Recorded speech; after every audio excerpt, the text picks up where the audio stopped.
প্রিয় শিক্ষার্থীবৃন্দ, কেমন আছো তোমরা? নিশ্চয়ই ভালো আছো। আমরা পার্ট 2-তে যেখানে শেষ করেছিলাম, আজকে সেখান থেকে আবার শুরু করব সালোক সংশ্লেষণের পরবর্তী অংশ। আসো বোর্ডে দেখি। আমরা বলছিলাম 1905 সালে ব্ল্যাকম্যান সালোক সংশ্লেষণ প্রক্রিয়াটাকে সামগ্রিকভাবে দুইটা পর্যায়ে ভাগ করেছেন, একটা আলোক পর্যায় আর একটা আলোক নিরপেক্ষ পর্যায়। তো আলোক পর্যায় বলতে আমরা সেই পর্যায়কে বুঝবো যে পর্যায়ে আলো অপরিহার্য, অর্থাৎ আলো ছাড়া প্রক্রিয়াটা সংগঠিত হতে পারবে না। নেক্সট, আলোক নিরপেক্ষ পর্যায় বলতে কি বুঝবো? যে প্রক্রিয়ায় আলো থাকলেও সমস্যা নাই, আলো না থাকলেও সমস্যা নাই, সেই প্রক্রিয়াকে আমরা বলবো বা সেই পর্যায়টাকে আমরা বলবো আলোক নিরপেক্ষ পর্যায়। তবে এটা আমাদের মাথায় রাখতে হবে, এই আলোক নিরপেক্ষ পর্যায়ে যখন সংগঠিত হতে যাবে তার পূর্বে অবশ্যই এই আলোক পর্যায়ে সংগঠিত হতে হবে, কারণ এই আলোক পর্যায়ের উপর ডিপেন্ড করে আলোক নিরপেক্ষ পর্যায়। কেন স্যার? ভিতর থেকে যদি আমরা দেখি নিজেরাই বুঝে যাবো। আলোক পর্যায়ে দেখো আমি লিখছি এখানে ব্যবহৃত হয় আলো, পানি, ক্লোরোফিল। সালোক সংশ্লেষণে আমরা চারটা উপকরণ দেখছিলাম, চারটা উপকরণের তিনটা উপকরণ তাদের এখানে ব্যবহৃত হয়। আলো ব্যবহৃত হয়, পানি ব্যবহৃত হয়, ক্লোরোফিল ব্যবহৃত হয়, শুধু একটাই ব্যবহৃত হয় না, সেটা কার্বন ডাইঅক্সাইড। উৎপন্ন হয় কি এখানে? এটিপি, NADH2 আর অক্সিজেন। এটিপি, NADH2 আর অক্সিজেন। অক্সিজেন উপজাত পদার্থ হিসেবে উৎপন্ন হয়, আর এটিপি আর NADH2 কে আমরা বলি শক্তি যৌগ। শক্তি যৌগ, তো শক্তি যৌগ বলতে আমরা কি বলি? যে যৌগের ভিতরে সৌর শক্তিকে রাসায়নিক শক্তি হিসেবে আবদ্ধ করে রাখা যাবে সেই যৌগকে আমরা বলবো শক্তি যৌগ। সৌর শক্তি সর্বপ্রথম এই এটিপি আর NADH2 এর ভিতরে আবদ্ধিত হবে এবং পরবর্তীতে বিভিন্ন বিক্রিয়ায় তারা শক্তি যোগান দেবে। টোটাল প্রক্রিয়াটার নাম কি বলছি? ফটোফসফোরাইলেশন। ফটোফসফোরাইলেশন। এই শব্দটাকে যদি আমরা অ্যানালাইজ করি তাহলে কি আসে আমরা একটু সেটা দেখার চেষ্টা করি। ফটো, PHO, ফটো অর্থ আলো। ফসফোরাইলেশন, ফসফোরাইলেশন অর্থ ফসফেটের সংযোগ। ফসফেটের সংযোগ। তো সামগ্রিকভাবে কি দাঁড়ালো বিষয়টা? ফটো আলো, ফসফোরাইলেশন ফসফেটের সংযুক্তি। তাহলে ফটো ফসফোরাইলেশন অর্থ আলোর উপস্থিতিতে ফসফেটের সংযুক্তি। কার সাথে ফসফেট সংযুক্ত হবে সেটা একটু পরে অ্যানালাইজ করব, আগে আমরা সামগ্রিক প্রক্রিয়াটা দেখে আসি, তারপরে ওটা নিয়ে ব্যাখ্যা করব। তাহলে ফটো ফসফোরাইলেশন এখানে ঘটবে, ঘটে কি তৈরি হবে? এটিপি তৈরি হবে, NADH2 তৈরি হবে, অক্সিজেন তৈরি হবে।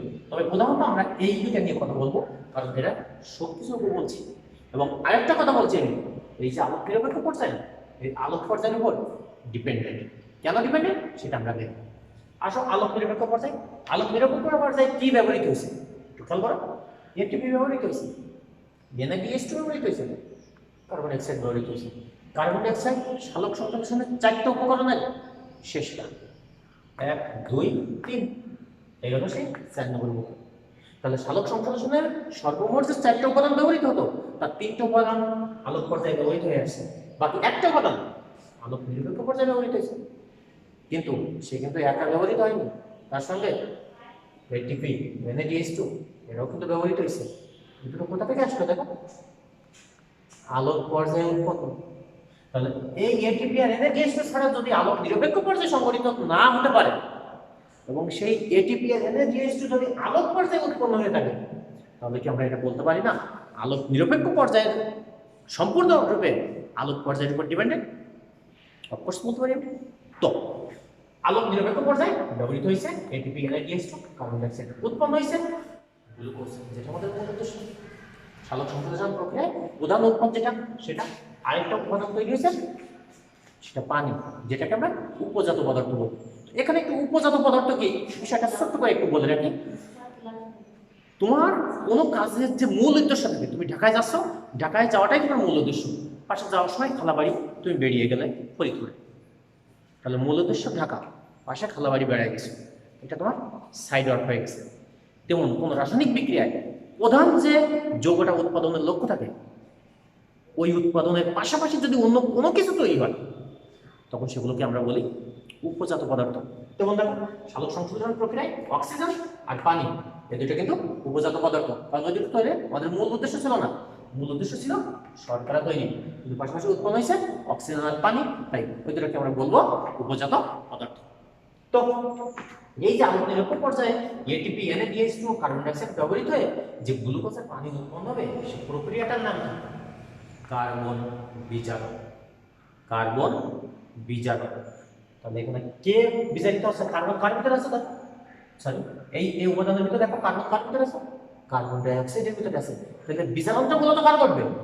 কার্বন ডাই অক্সাইডের কিন্তু বিজারণ ঘটবে। তাহলে আমরা বলতে পারি আলোক নিরপেক্ষ পর্যায়ে কার্বন ডাই অক্সাইডের বিজারণ ঘটে, আর আলোক পর্যায়ে এই পানি ভেঙে, গতকাল দেখাইছিলাম পার্ট 2 তে, পানি ভেঙে তৈরি হয় আপন অক্সিজেন, দুইটা প্রোটন দুইটা ইলেকট্রন, অর্থাৎ সেখানে পানির জারণ ঘটছিল। তাহলে আলোক পর্যায়ে পানির জারণ ঘটছে, আলোক নিরপেক্ষ পর্যায়ে কার্বন ডাই অক্সাইডের বিজারণ ঘটছে। একই প্রক্রিয়ার ভিতরে জারণও ঘটছে বিজারণও ঘটছে, অর্থাৎ সালোক সংশ্লেষণ প্রক্রিয়াকে আমরা সার্বিকভাবে জারণ বিজারণ প্রক্রিয়াও কিন্তু বলতে পারি। ওকে, তো এই কার্বন বিজারণ পদ্ধতিতে যখন শর্করা উৎপন্ন হবে তার আবার 3টা ভিন্ন ভিন্ন গতিপথ বিজ্ঞানীরা ব্যাখ্যা দিচ্ছে। আমরা সেখানে পরে যাব। যেহেতু কার্বন নিরপেক্ষ আলোক নিরপেক্ষ পর্যায়টা আলোক পর্যায়ের উপর ডিপেন্ডেন্ট, আমরা আগে আলোক পর্যায় নিয়ে কথা বলব। তো তোমরা খেয়াল করো আমরা এখন কি করতে যাচ্ছি। ওকে, তো আসো ফটো ফসফোরাইলেশন। এইভাবে আমি বলছি ফটো অর্থ আলো, ফসফোরাইলেশন মানে ফসফেটের সংযুক্তি। তার অর্থ কি দাঁড়ালো? আলোর উপস্থিতিতে ফসফেটের সংযুক্তি। কার সাথে সংযুক্ত হবে? যদি তোমাদের বইয়ের ভাষায় বলি, বইয়ে বলছে এখনো ADP এর সঙ্গে এখনো ইনঅর্গানিক ফসফেট যদি সংযুক্ত হয়, এখানে থাকবে আলো, তাহলে তৈরি হয় ATP। এই প্রক্রিয়াকে বলা হয় ফটো ফসফোরাইলেশন। বইয়ের ভাষায় এটা, আমরা এটা ব্যাখ্যা দেব, বইয়ের বাইরে আমরা কি কথা বলবো না। তো এটা ব্যাখ্যা দেওয়ার জন্য একটু ডিটেলস আমরা ঢুকবো, আসলে কিভাবে এটিপিটা তৈরি হয়, আসলে এটিপিটা কি, আর এই যে পিআই লিখলেন স্যার এটা কি? আইতে ইনঅর্গানিক মানে অজৈব, পিতে ফসফেট অজৈব ফসফেট, আইপিতে আমরা বলবো ইনঅর্গানিক ফসফেট। একটা অজৈব ফসফেট একটা এডিপি এর সাথে যুক্ত হয়েছে একটা এটিপি। কার থেকে শক্তি নিছে? আলোক থেকে শক্তি নিছে। এখন এডিপি কি, অজৈব ফসফেট কি, এটিপি কি, এটুকু কিন্তু একটু যদি বুঝে নাও, একটু যদি জেনে রাখো, তাহলে তোমাদের মাথার ভিতরে ক্লিয়ার একটা সেন্স থাকবে, স্বভাবতই তোমরা সহজে বলবা না। কিন্তু যদি শুধু মুখস্থ করে দাও, তখন কিন্তু মনের ভিতরে একটা দ্বিধান্বিত ভাব থেকেই যাবে যে আসলে আমরা কি শিখলাম আর কি বুঝলাম, এটাই তো বুঝলাম না। তো আমরা এটিপি কিভাবে তৈরি হয় সেটা একটু দেখবো। সবাই আমরা বোর্ডের দিকে আবার নজর দিই।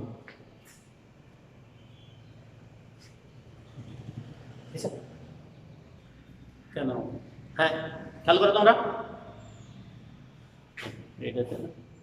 সবাই খেয়াল করো। একটা এটিপি তৈরি হতে গেলে আমাদের 3 ধরনের উপাদান দরকার। শর্করা দরকার, নাইট্রোজেন বেস দরকার, অজৈব ফসফেট দরকার। শর্করা হিসেবে এখানে ব্যবহৃত হবে ডিঅক্সিরাইবোজ শর্করা অথবা রাইবোজ শর্করা, দুইটাই ব্যবহৃত হতে পারে। ডিঅক্সিরাইবোজ শর্করা অথবা রাইবোজ শর্করা। শর্করা দুইটাই 5 কার্বন বিশিষ্ট। এই 5 কার্বন বিশিষ্ট যে শর্করা ব্যবহৃত হবে তার স্ট্রাকচারটা তোমাদের বইয়ে সংক্ষিপ্তভাবে দেয়া আছে। আমি ঠিক সেইটুকু বোঝানোর জন্য যেটুকু প্রয়োজন সেটুকু এখানে রাখবো। এটা একটা 5 কার্বন বিশিষ্ট শর্করা রাখছি আমি, যার নাম রাইবোজ।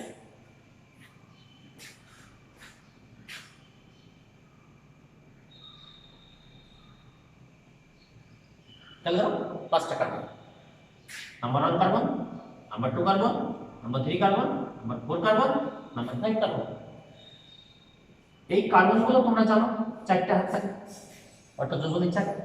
সেক্ষেত্রে প্রমাণের জন্য যা যা দরকার বা এই যৌগের অ্যানালাইসিসে যা যা আছে সেটা আমি তোমাদের দেখানোর চেষ্টা করছি।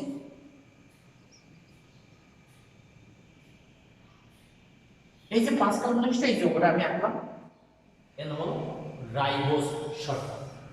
রাইবোজ শর্করা। খেয়াল করো, 1 নম্বর কার্বন, 2 নম্বর কার্বন, 3 নম্বর কার্বন, 4 নম্বর কার্বন, 5 নম্বর কার্বন। এই 5 কার্বন মিশ্রিত যে রাইবোজ শর্করা, এই এখন রাইবোজ শর্করার সঙ্গে এখান থেকে যে কোনো একটা অণু নাইট্রোজেন বেস যদি যুক্ত হয় তখন তাকে বলা হবে নিউক্লিওসাইড। আমি উপরে লিখছি নিউক্লিওসাইড। নিউক্লিওসাইড সমান কি? শর্করা যোগ এন বেস। এখন শর্করা যোগ এখন এন বেস সমান হলো নিউক্লিওসাইড। আর এখন নিউক্লিওসাইডের সঙ্গে যদি এবার নিচে আবার লিখে দিই, এখন নিউক্লিওসাইড এর সঙ্গে যদি এই অজৈব ফসফেটটা যুক্ত করি, শর্টকাটে আমি লিখলাম আইপি, নিশ্চয়ই তোমরা বুঝছো অজৈব ফসফেট, তখন যেটা তৈরি হবে তাকে বলা হবে নিউক্লিওসাইড। তো তোমাদের এটিপি গঠন করতে হবে, এটিপি গঠন করতে গেলে এই জিনিসটা প্রয়োজন। কিভাবে? খেয়াল করো, এই যে শর্করাটা আছে, আমি এর আনুষঙ্গিক উপাদানগুলোকে যদি আমি মুছে দেই তাহলে চেহারাটা কেমন দেখাবে তোমরা সেটা একটু খেয়াল করো। আমি আনুষঙ্গিক উপাদানগুলোকে মুছে দেবো তোমাদের বোঝার স্বার্থে। তোমাদের বইয়ে এই ধরনের একটা চিত্র আছে, তোমরা হয়তো ভালোভাবে বুঝতে পারো না যে এটা কি জিনিস।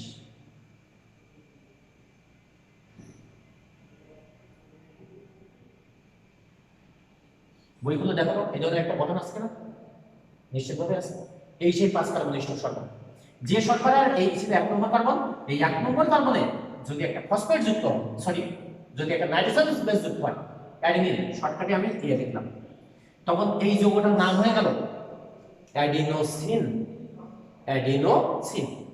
যদি এখানে এটা না যুক্ত হয়ে গুয়ানিন যুক্ত হতো তাহলে তখন তাকে আমরা বলতাম গুয়ানোসিন। এভাবে পরপর এই যে 5 ধরনের নাইট্রোজেন বেস আছে, যেটা যে কোনো একটা যদি এখানে যুক্ত হয় সেই অনুযায়ী নামটা পরিবর্তন হবে। তাহলে যদি অ্যাডেনিন যুক্ত হয় অ্যাডিনোসিন, যদি গুয়ানিন যুক্ত হয় গুয়ানোসিন। তো তোমাদের বইয়ে যদি এটিপি আছে তাই আমি আর গুয়ানোসিন বা থায়ামিন, সাইটোসিন, ইউরাসিন ওখানে যাচ্ছে না, শুধু অ্যাডেনিনের সংযুক্ত থাকতেছে।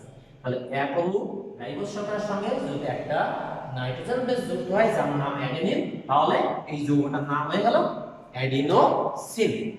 এই অ্যাডিনোসিনের সঙ্গে এবার ফসফেট যুক্ত হবে।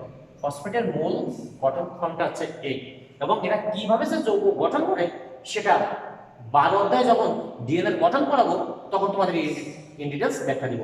আপাতত এটুকু মাথায় রাখো, এই ফসফেট 3 নম্বর কার্বন অথবা এই যে 5 নম্বর কার্বন ছিল, এই 3 নম্বর কার্বন বা এই 5 নম্বর কার্বনে যুক্ত হওয়ার ক্ষমতা রাখে।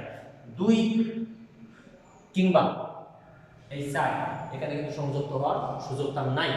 তো এই দুইটা যে কোনো জায়গায় যদি ফসফেট সংযুক্ত হয় তাহলে কিভাবে এটিপি গঠিত হয় শুধু আমি সেইটুকু তোমাদের দেখাতে চাই। ধরে নিচ্ছি আমি 5 নম্বর কার্বনে সংযুক্ত, এখানে এই 5 নম্বর কার্বন আছে, এই 5 নম্বর কার্বনের সঙ্গে যদি একটা ফসফেট সংযুক্ত হতে হয় তাহলে এই যৌগের নাম হয়ে যাবে অ্যাডিনোসিন মনোফসফেট। কেন? ভালো করে দেখো তো, এই পুরো যৌগটার নাম কি আমি অ্যাডিনোসিন বলেছিলাম কিনা? অফকোর্স বলেছিলাম।